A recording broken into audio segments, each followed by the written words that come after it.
লাল, red, নীল, blue, সবুজ, green, হলুদ, yellow, কমলা, orange, বেগুনি, পার্পল, সাদা, হোয়াইট, কালো, ব্ল্যাক।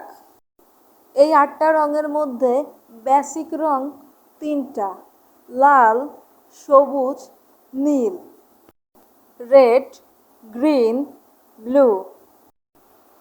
এগুলোকে একত্রে আরজিবি বলা হয়।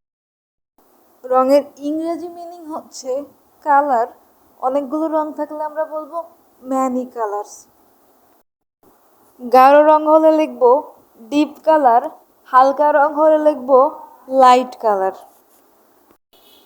তো আজকে আমরা শিখলাম বেসিক রং হচ্ছে ৩টা: লাল, সবুজ, নীল, রেড, গ্রিন, ব্লু। এই ৩টা রঙকে একত্রে আমরা আরজিবি বলি, কারণ এই ৩টা রং দিয়ে যে কোনো রং তৈরি করা সম্ভব।